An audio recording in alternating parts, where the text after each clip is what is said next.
Cosmology seminar. We have Yal Kazin. He's coming from Australia all the way, but not just for us, but to give some talks and visit some places in Europe. So Eyal did his bachelor's in physics in Ben-Gurion University in Israel. Then he did his PhD in New York University, NYU, with Michael Brunton, right? And then he went to Australia to do his postdoc in Swinburne University, University of Technology, Melbourne, with Chris Blake, right? Yeah. Yes. And he has been involved in different projects in logic structure, like SESS, SSS2, and BOSS, different versions of that, and WiggleZ or WiggleZ. I mean, depending on where you are, can they No, it's called Wiggles. Wiggles? Okay, Wiggles. We have no comment. We have authority here. Right, so WiggleZ, dark energy survey. So he's involved in different aspects of logic structure data, different types of analysis. And today he's going to talk about, I think, WiggleZ, but some particular project that he's been involved in. So thank you, and it's yours. Okay. Well, thank you very much. First of all, thank you for having me over. This is my first time in Scandinavia. Weather here has been beautiful. In particular, I want to thank Yashar for being the ultimate guide tour, showing us around. My mother is right here. She's here for the ride. Yeah, so I'm glad to be here to talk about my work in recently.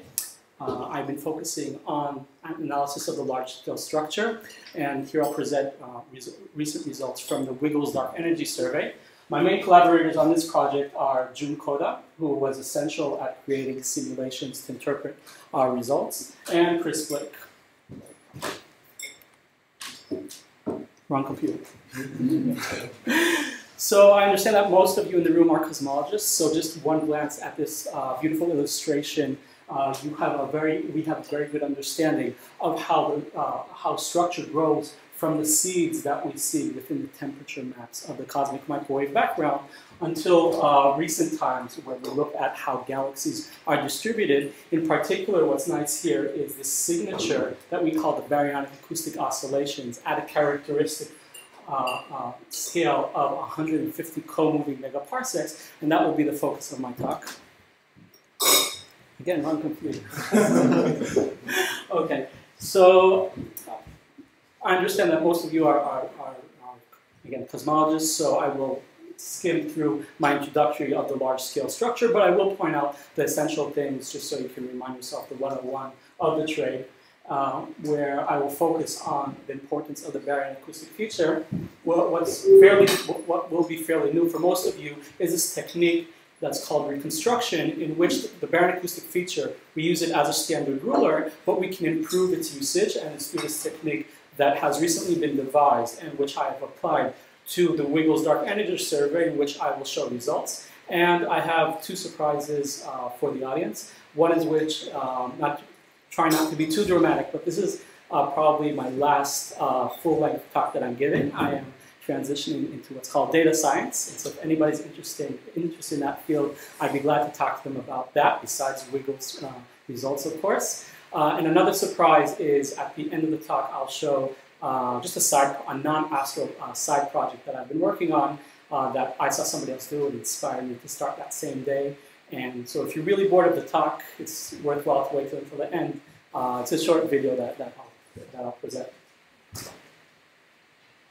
Okay, so here I'm showing, this is very similar to what I showed before. Now the CMB is on the right, and what you're looking at is a pizza slice light cone of a simulation of how we think dark matter is distributed. And within it, you can see time is not evolving, but rather we're zooming in, and we can see the growth of structure. Astronomers are the true time travelers. The further back we look in distance, the further back we're looking in time. And so here you can see that there's very little structure, and then this grows as a function of time. And this is something that we're interested in analyzing because it contains a lot of information. For example, we can learn about gravity on large scales by analyzing this growth of structure. And also interesting is that the perturbation scales on very large scales encode information about the expansion of the universe, and hence we can learn about the constituents, what it's actually made out of. and to understand the evolution of the universe. So how do we go about analyzing distributions of matter or traces, like traces of matter, like galaxies? Well, what we do is we define at each, we split into a grid, and at each grid point we define an overdensity, meaning the contrast to the mean density, and then we have a whole bunch of points and numbers, and we want to analyze that. So to do this in the same way, theorists like to talk about the power spectrum, the RMS of perturbation modes. And so this is the growth that you saw by eye. This is quantitatively what you see here. Here's high redshift going down to low redshift. You can see the growth of structure. But I'm an observer, or the way I like to call myself, a data cruncher. So for many practical reasons, we like to talk about the Fourier transform of the power spectrum, which maybe people here are less familiar with talking about. It's actually same information, but from an observer point of view, it has many practical advantages. And so most of my plots will be looking like this, where the definition of the correlation function is the joint probability of measuring an excess of galaxies at a given separation. The x-axis in these plots is the separation between galaxies, and the y-axis is this correlation function, where you can see this drop that we understand due to the drop of the power of gravity. And the focus of this talk will be this very interesting feature here presented as this bump. This is the baryonic acoustic feature. You see the position doesn't change as a function of time. And in the power spectrum, that's these very subtle wiggles that we see here. So just executive summary of what the power spectrum is. I mentioned that it's the RMS of perturbation modes. And just how you've been hearing recently about ever-growing surveys getting larger and larger to measure more and more galaxies. And the main reason for that is this square root volume term within the uncertainties of your measurements of the power spectrum.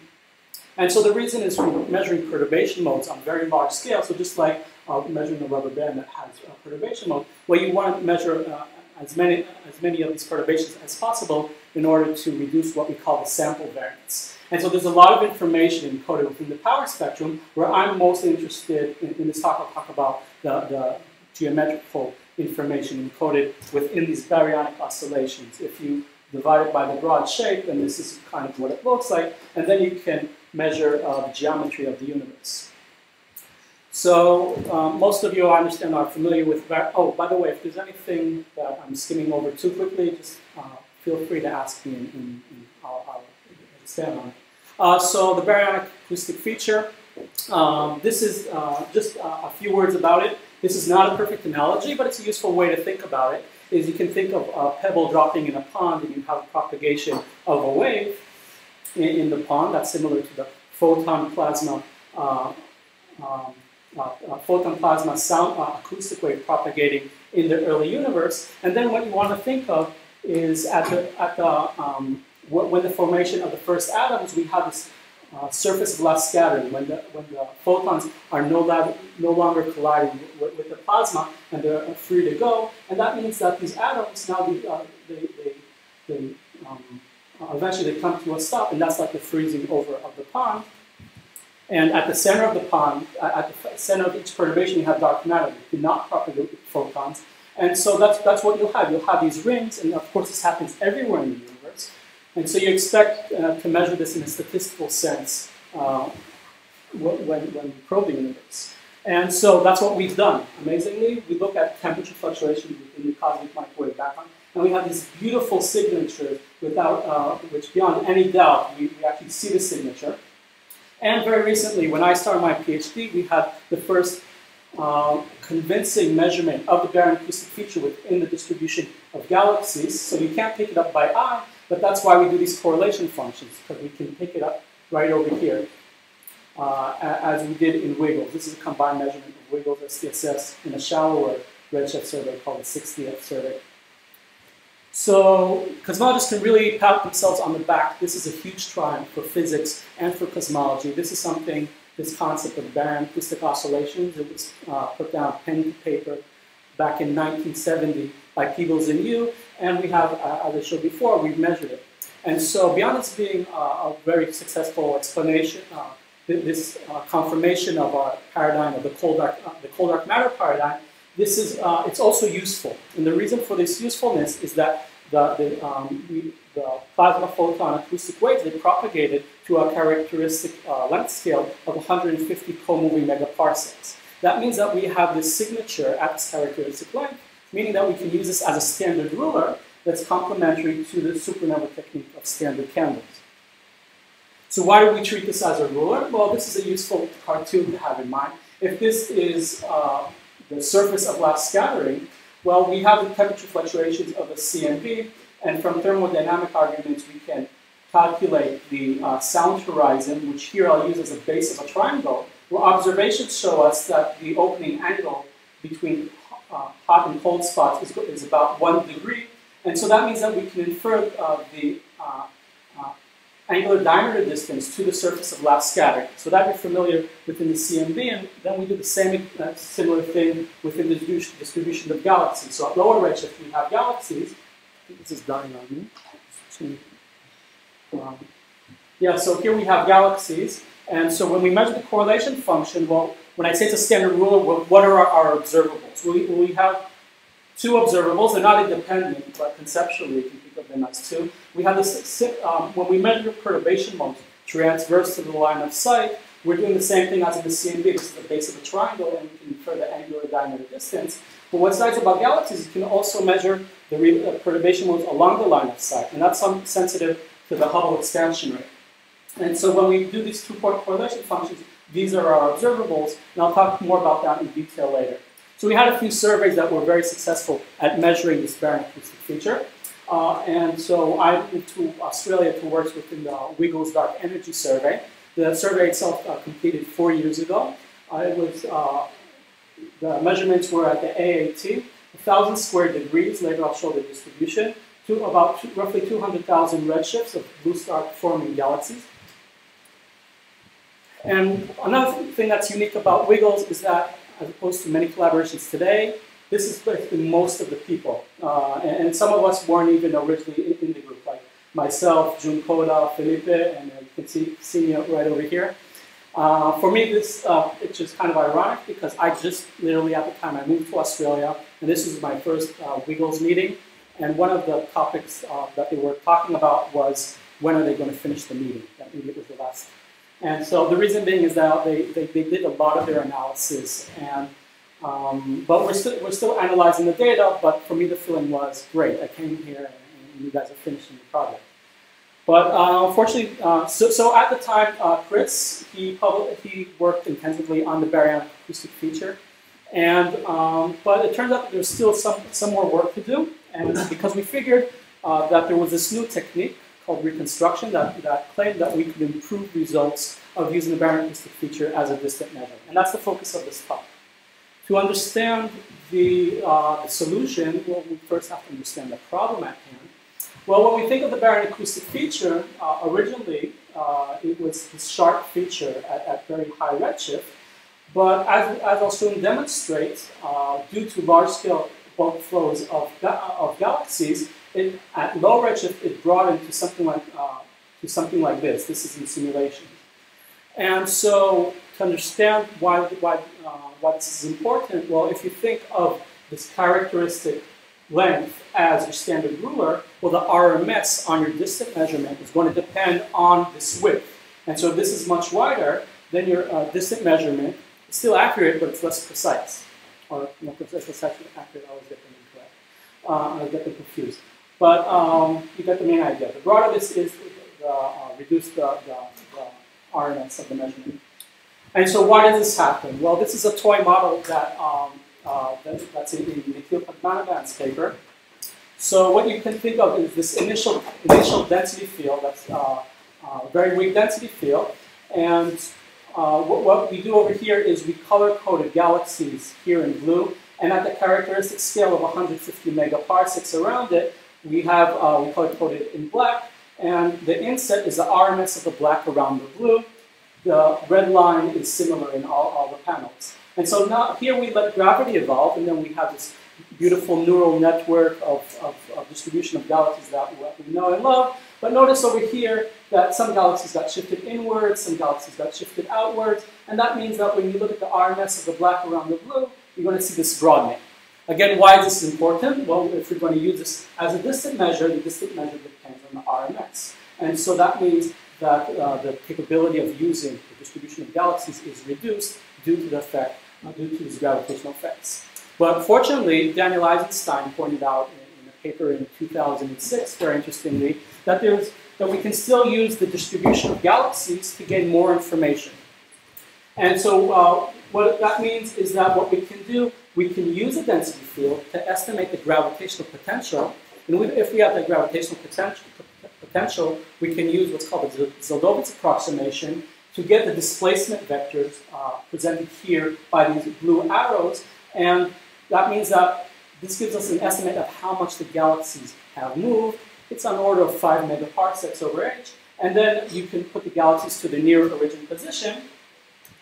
And then you can gain back some of the near original large-scale structure that you had before. And so it doesn't reduce for small-scale structure. That's why you still see this neural network. But when you think of the large scales, the original black over here, you can see that they're nearly all around the original ring. And here in the RMS, you can see that you did a much better job than what you had before.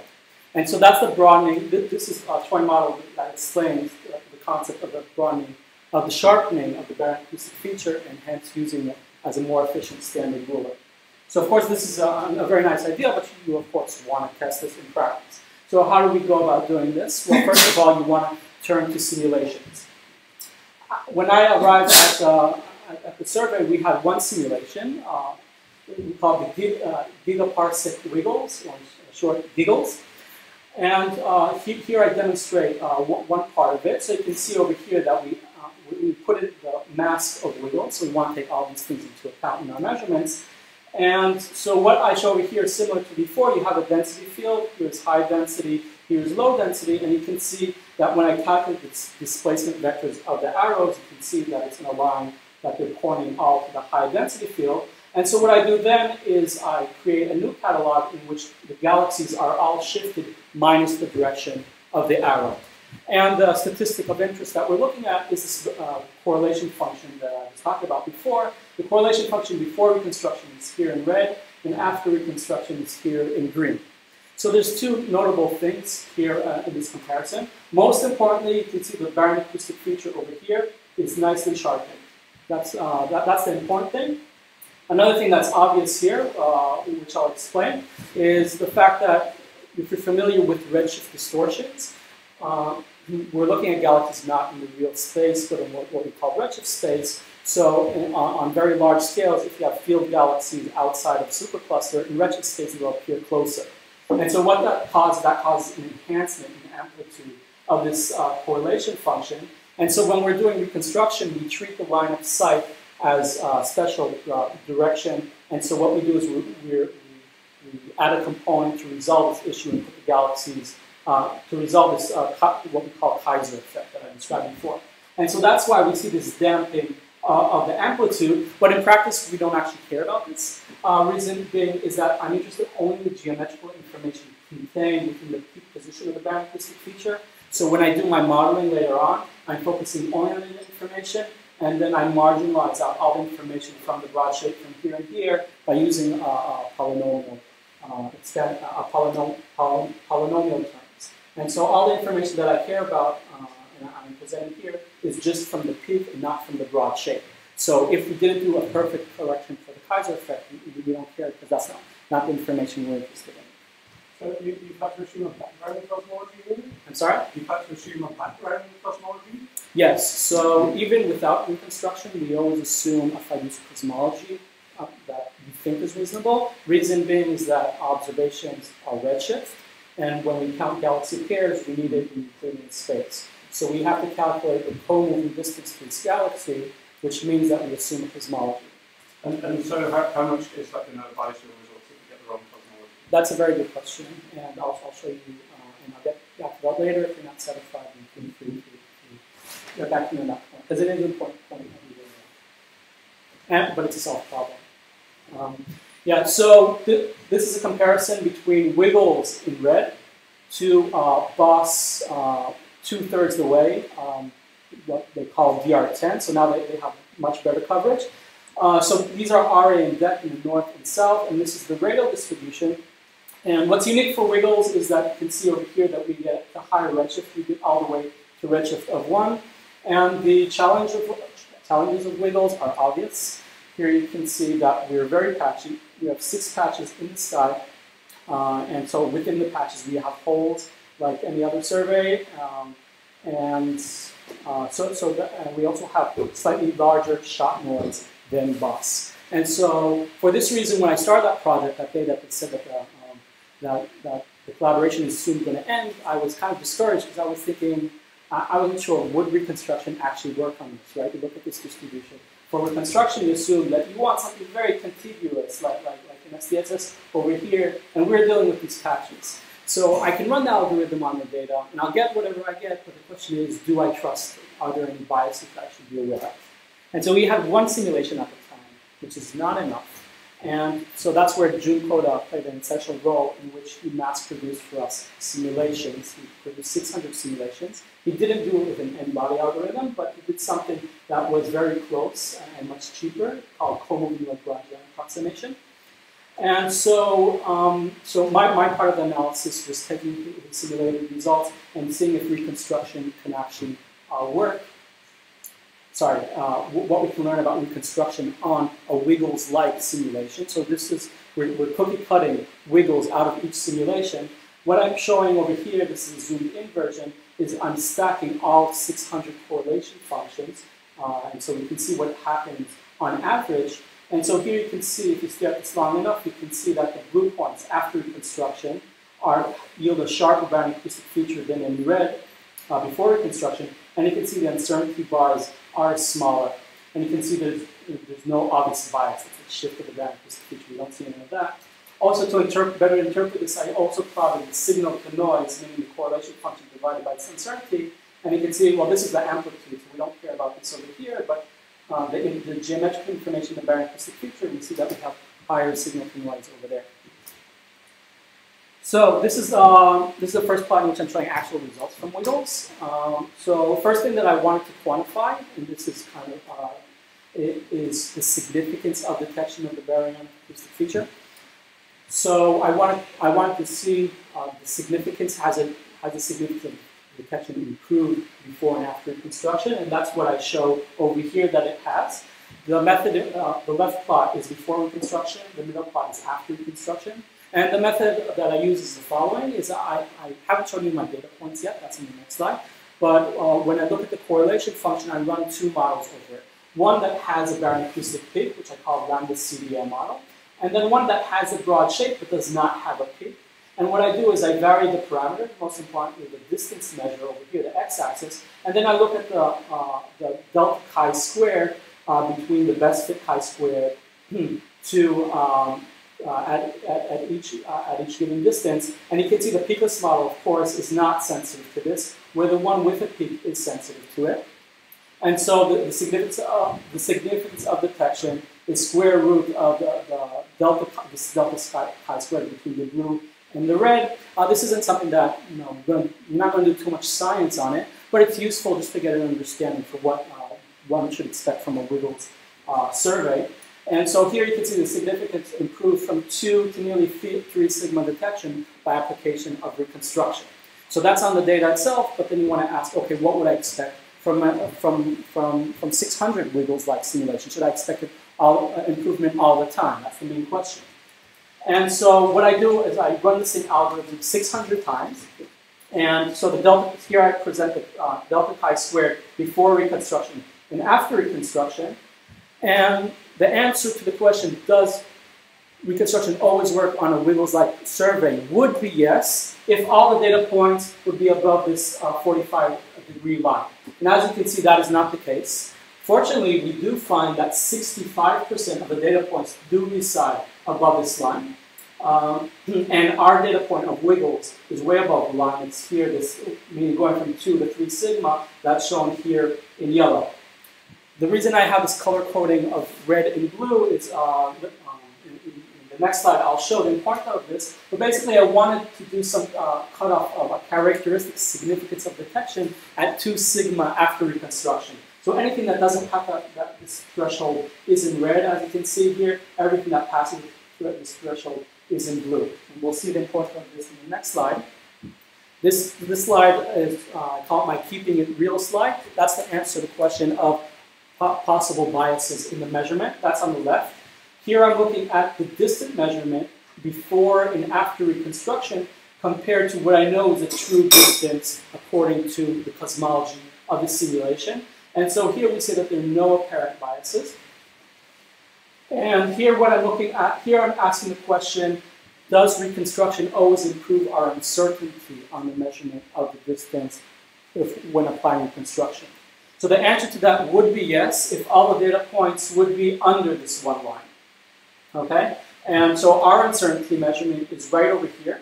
And this is where this color coding came in useful for interpretation. We see that most of the galaxies that were above the 2 sigma threshold were the minority of, just about 2/5 of the galaxies, just 2/5 of the realizations. You can see that most of them improve, where the majority of the ones that reconstruction did practically nothing for them, or even worse in their measurements, are in red. And so that shows that gives this points out to the limitations of a simulation of a survey like WiggleZ, because again the patchiness of the survey. So you don't expect reconstruction to work all the time, but we do show here that 65% of the time we get better distance constraints than if we didn't apply reconstruction. So this is what the data actually looks like. This is before reconstruction. So here you can see, and it's multiplied here times s squared. You can see the data points over here. I know that the best fit model is an eyesore. I was really surprised at first to see that, but the reason that this is actually reasonable is that our eye wants. We're always doing chi by eye, but we're disregarding the fact that all the data points are covariant. And so once you apply what we consider a realistic covariance matrix, which was based on the simulations, even though we ran models that went more through the data points, it yielded a worse chi-squared than this best fit model over here. This is before reconstruction. When I apply reconstruction, I get the points in blue. And so if you focus on the blue points, you see that we have a sharper baryonic acoustic feature, and this is the best fit model to it, and we get a reasonable chi-squared.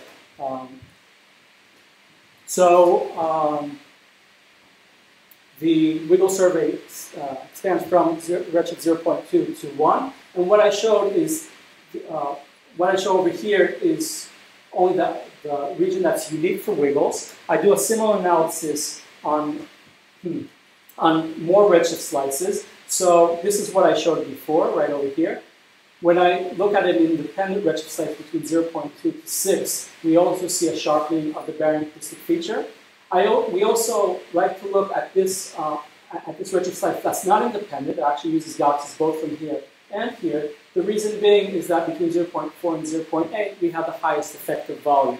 And so it's interesting to look at that too. And this one, a correlation function on the full range, I just did it for the fun of it. There's no science you're going to do it in the full range. Is it biased in that right one? Put it on that. Yeah, it's a very good question. We'll see that very soon. I can, yeah, so we'll see that in this slide, and I'll go back to the previous slide that I showed. A good point. So now, once I have the data points, I want to look at the distant measurements. And so if you focus over here, this is the redshift range that's unique for WiggleZ to above 0.6. And you can see the distant measurements I get before reconstruction here in red, and after reconstruction we get this nice sharpening here in blue. So if I want to quantify a number on the improvement, well, here I focus only on the information within the baryonic acoustic peak, that's only geometrical information. I measure it after reconstruction at 3.4%, and that I like to compare to what Chris got in his analysis. He got 5.4%, where he used more information. So he did before reconstruction, I did after reconstruction, and in his analysis he didn't focus only on the information in the peak, but actually from the broad shape, because you can do that before reconstruction. And so you can see that even though he uses information from the full shape, not me just on the barren acoustic peak, I get a substantially better measurement of accuracy of the measurement of the barren acoustic feature. And that I get at this redshift. At the independent redshift on the low side, we see improvement from his 7.8% measurement to my 4.8.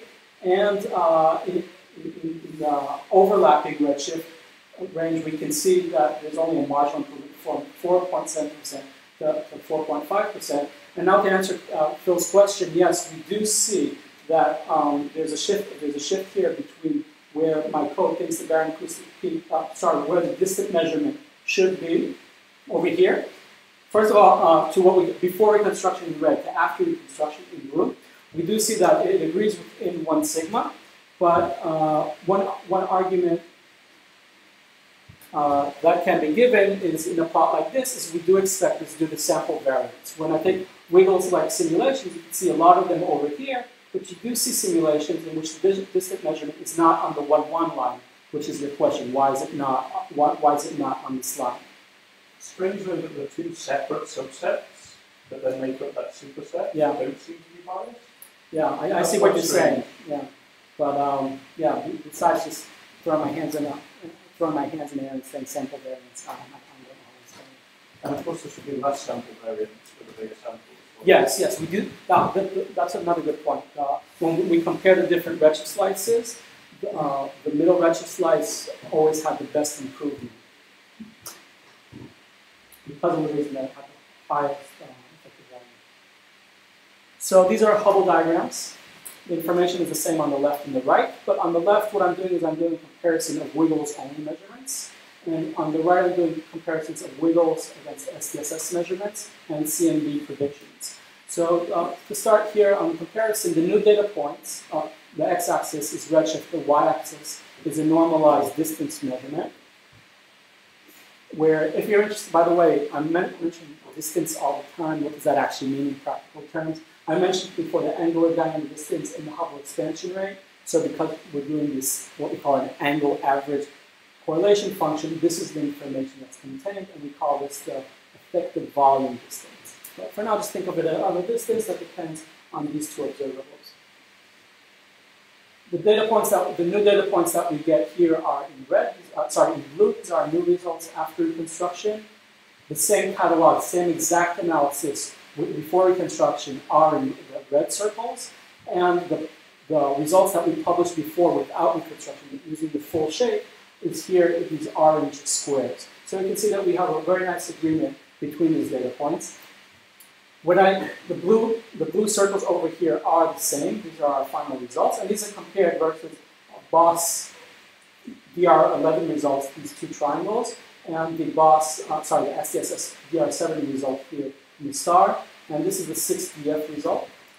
And the CMB predictions, well, the WMAP prediction is this one line, and the Planck prediction, both assuming lambda CDM, Planck prediction given a 1 sigma uncertainty is this yellow band. And to get back to the previous question, Phil.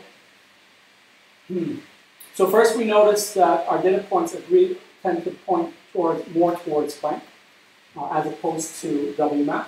And what makes this even more interesting is that at that phase that I described before, that we assume a cosmology and we convert redshifts to co-moving distance before we count pairs to construct the correlation function, we had to assume a cosmology, and the one that, at the time that we chose, well, Planck wasn't out at the time, so we actually chose WMAP.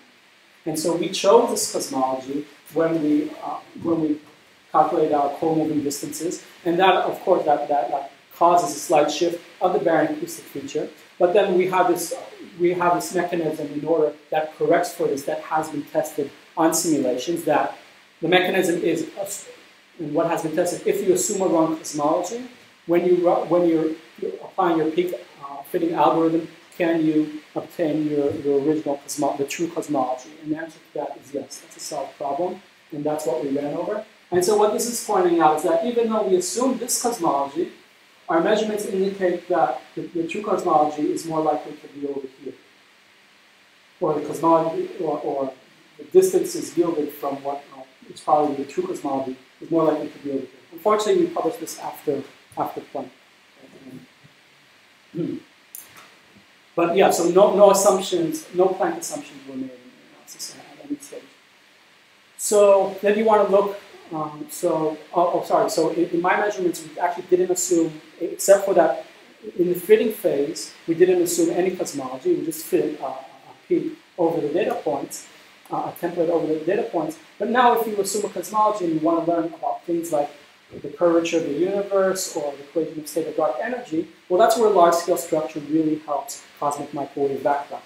So, for example, Planck on its own yields this, these are 1 and 2 sigma contours, and you can see Planck on its own can't constrain the open WCDM model, but if you add WiggleZ before reconstruction, for example, in gray, then you get this, you get this gray band. Applying reconstruction, we see a moderate improvement on curvature, but we don't see any improvement on the equation of dark energy. But then if we use information from the much shallower 6DF survey, which is at about redshift of 0.6, well, it on its own with Planck is in yellow. It doesn't constrain anything. It doesn't constrain it pretty well. But if we add post-reconstruction WiggleZ, well, then we have this this red contour over here. Now, any questions? Yeah, could you also do these kind of quarters with the other data points you showed on the slide before, the value? Oh, with SPSS? Yeah. Oh, yeah, I could. And would it be better with these countries? We were still in presentation. It's interesting that it's preferring a phantom. I'm sorry? It's slightly preferring a phantom dark energy for you, say, less than -1. Yeah. I mean, it's not significant, but there's a hint in that direction. And also positive curve. But only with the SNR. That's actually too significant. It's just interesting. So what we did, we applied reconstruction. We showed that it should work for 65% of time when we apply it on a WiggleZ survey. And on our particular WiggleZ survey, it does. So what's the next phase? Well, remember when I talked about the implicit feature being a standard ruler, and we looked at modes perpendicular to the line of sight and on the line of sight. Well, we can actually do something even more interesting. We can treat it as a standard sphere. Because what I did is I put all these, in this measurement over here, I put all these modes together, but then we can but if we're interested in separating information of the Hubble extension rate and the angular diameter distance, then what we can do is we can treat the modes independently, and hence we're looking at more of a spherical measurement than this angular average measurement that I've been talking about so far.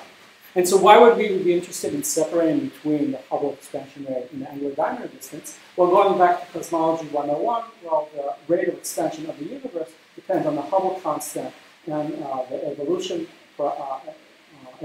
term, which depends on the density of the universe. So assume your favorite cosmology. Here I'm just assuming a WZ CDM model in which it describes the universe that contains dark matter, curvature, and an evolving equation of state right over here.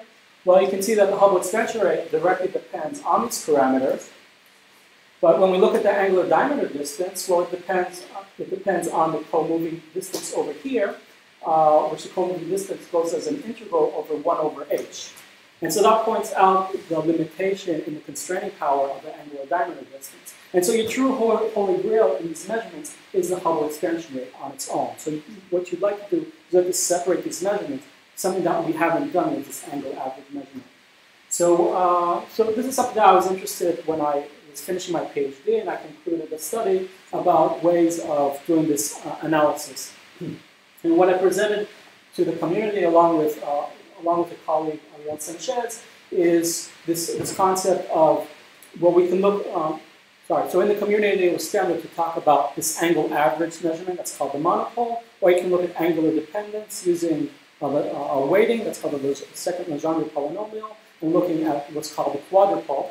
And so that's the standard mechanism that was in the literature, but we want to present an alternative way that has a few practical benefits to it, and we call it clustering wedges. And the concept is simply on the idea that we want to separate between modes that are on the line of sight. We're looking at pairs of galaxies and measuring the clustering attributes along the line of sight, as opposed to transverse. And so looking at this is a simulated result, and so what you'd expect to get is you expect to get two baryon acoustic features, where this is sensitive, where this is measuring all the pairs according to what we define along the line of sight. And so that's sensitive to the Hubble expansion rate. And over here, we're looking at the clustering patterns of pairs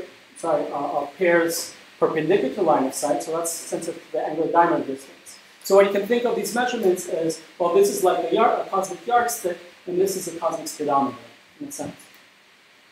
So what I'll finish off here with the next slide is an actual preliminary result. Forgot to put the word preliminary.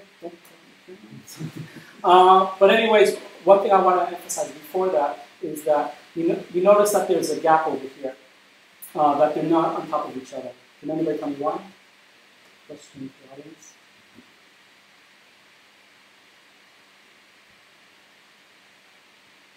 So this is something that I had to do before. It's due to the Kaiser effect, due to the fact that we have an apparent infall of field galaxies into superclusters on large scales. And so we have this on very large scales as well. We have these redshift effects. So this gap is this Kaiser effect. And so actually there is gravitational information within this gap. I mean, this gap depends on gravity on large scales.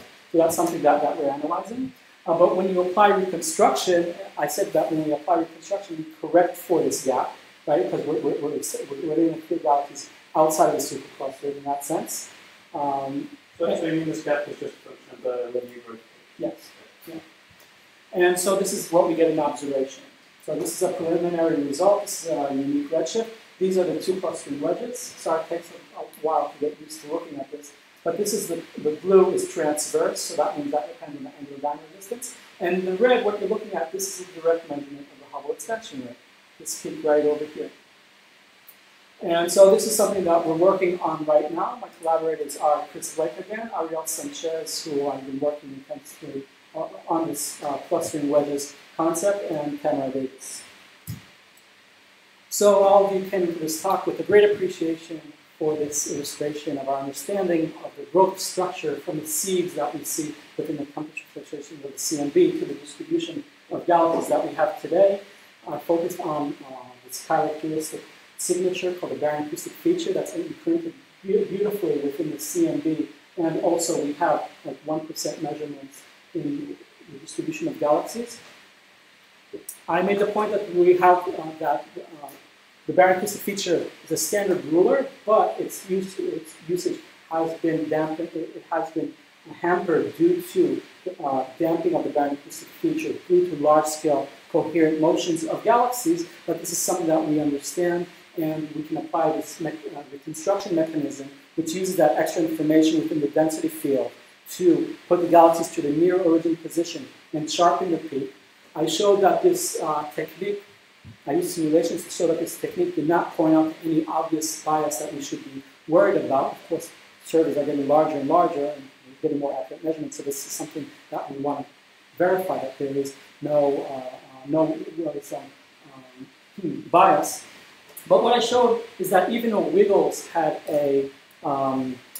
had many challenges to it because it's patchiness and because it's edge effects, I showed that using simulations, and so that 65% of the time, given a survey like WiggleZ, you're going to get an improvement. And I showed that both in the simulation and on the real data, I showed an improvement in all redshift slices, where the most interesting one was at the redshift that's unique to WiggleZ. At redshift of 0.73, we went from an uncertainty of 5.4% to 3.44%, and without reconstruction, that would be equivalent to what you'd expect from a galaxy survey 2.5 times the size of WiggleZ. And so, thank you.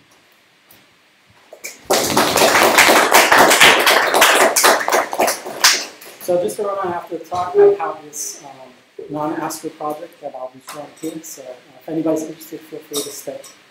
Yeah, well, before that, any questions? Science. Okay. No, someone else again. Go ahead. Okay. Just talking about the simulations that you use. So you said that there weren't full n-bun simulations. So can you just clarify a bit what the method was? Yeah. Is it this 2LPT thing?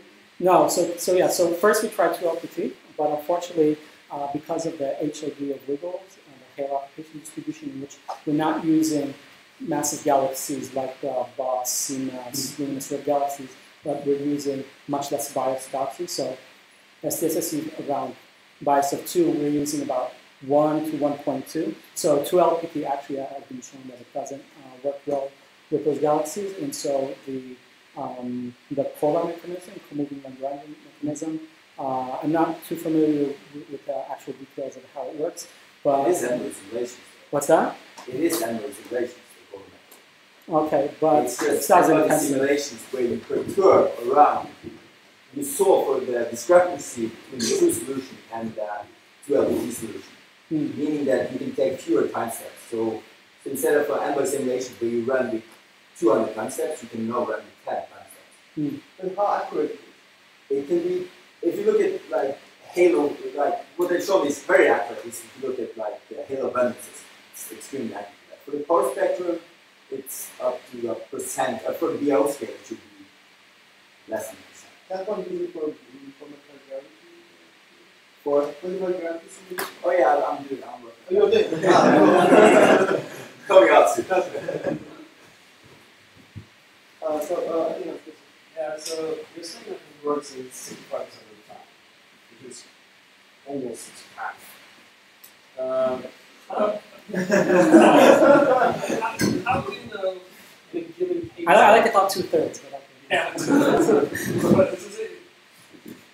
How do you know for a single point that it actually works? For a single point, well, I look at things like bias and the uncertainty and significance of detection. So in all those regards, WiggleZ appears to be on the optimistic side. But I mean, all you will see is that the peak becomes sharper. Yeah. And that could be random. If you just move points up and down randomly, you could happen to see something that is sharper. How do you know that's true? How do you know it's supposed to be true? Well, again, when I look at all the simulation, I don't know for each simulation in particular. So yeah, so if you ask on WiggleZ itself, I can only reflect on my understanding of what's going in a large suite of simulations. And what I showed in the slide, in which I showed the bias and the uncertainties, I showed that that we didn't see any obvious bias. We did have unfortunately a large set of outliers.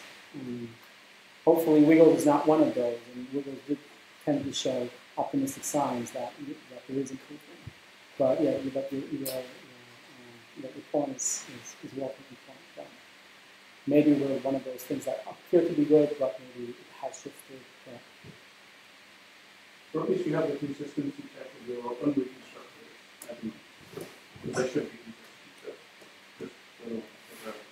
But it's not catastrophic. Yeah, but I was out there on the call. So you go back to the one that actually shows the relation.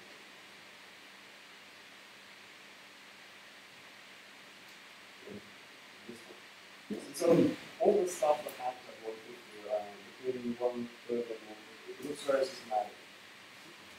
Is that typical, something you see in simulations, or could it be a systematic error? Yeah, it's something that we do see in simulations. I don't have to show over here, but I do note that this is the same redshift slice that I showed before. This is a different redshift slice, and you can see here it's kind of going down, and here it's going upwards. And when I look at the effect, when I look at the overlapping redshift bin, I don't see an effect like that. And do also note that this effect is obvious by eye because it's an S-squared term. So if I don't have S-squared term, it's not all that apparent. But yeah, we do see this within sample variance and simulations. You have a question? That is 2/3 are a cosmological dependent, or how do you run the simulations? Like, do you go with the same parameters in them, or do you get that, or do you have like changing parameters? Oh, it's well, the same parameters, but it's different initial conditions. Yeah, okay, but you don't vary the parameters.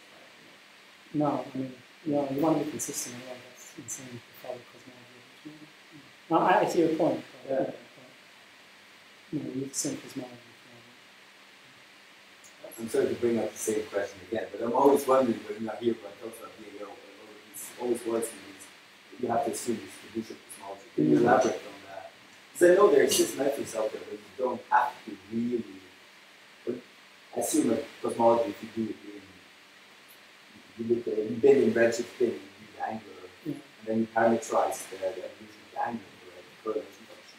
Yeah, so my understanding is that, and I didn't dive too much, I didn't dive too deep into it, but I understand that covariance matrix for such a measurement seems to be insanely hard. Okay. And so not practical, maybe theoretical. You live in a periodic box and things are nice, but we have to go with covariance matrices and things like that in surveys. So I don't think that would be practical. Well, when it comes to, regarding your first question about how well this works, well, I can just refer you to papers in the literature that have demonstrated that. So there's Padmanabhan in Whites, 2008, who talk about how well this works. And I actually give a very detailed explanation in Clayton, Sanchez, and Danton. And to show, we actually did this. What I did was, I can show you one plot. Just to give you an illustration.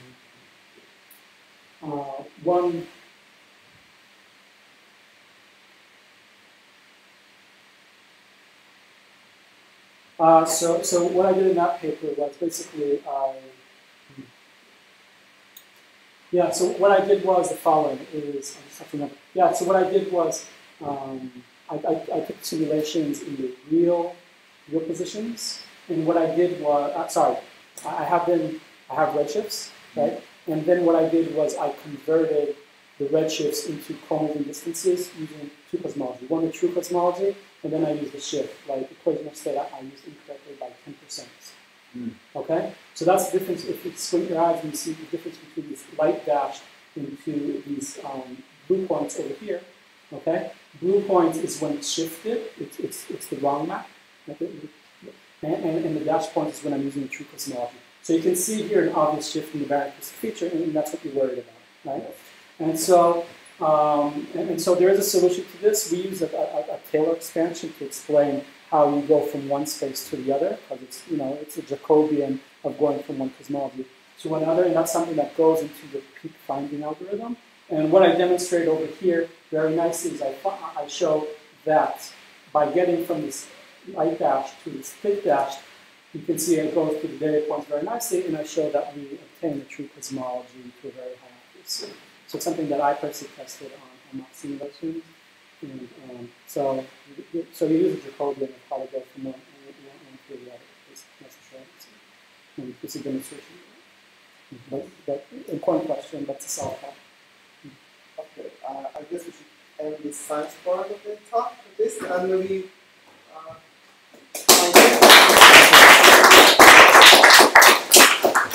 see what the answer will be. And the science part, what is it? Metaphysics coming up. Yeah, metaphysics.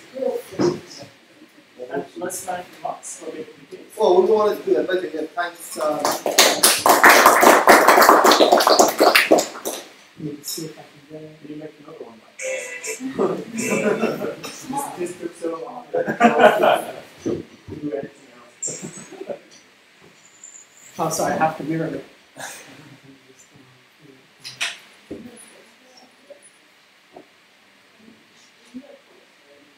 Yeah, I don't know if you can stay actually, because I might take a course here. Want to do a course? Take a little bit more. I'm sorry.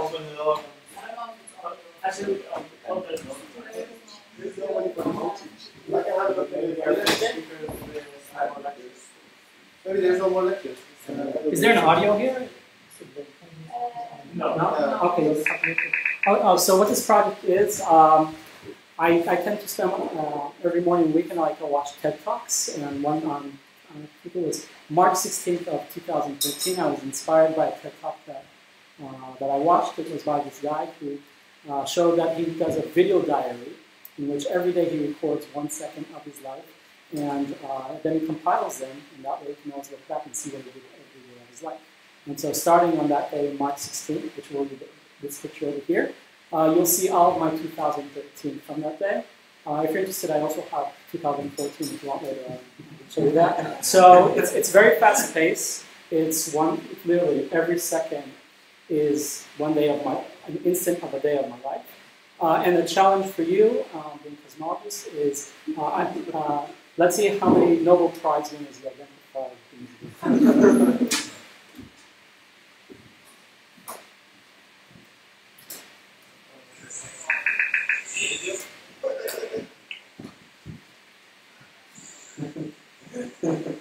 That was the Planck results.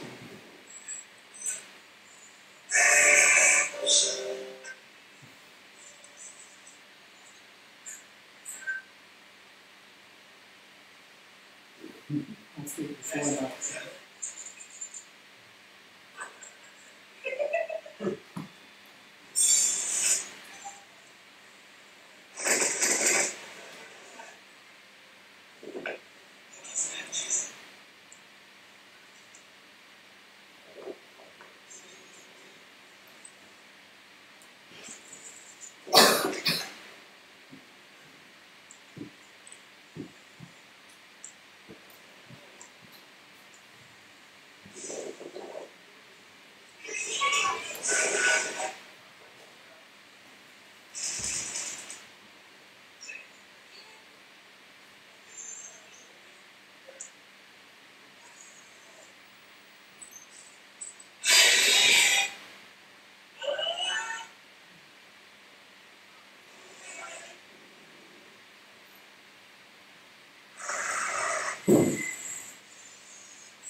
So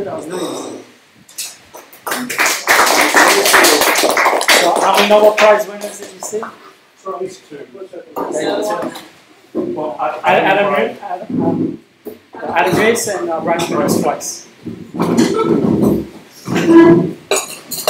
Yeah, I mean, class. What's that? There is a class after. That's the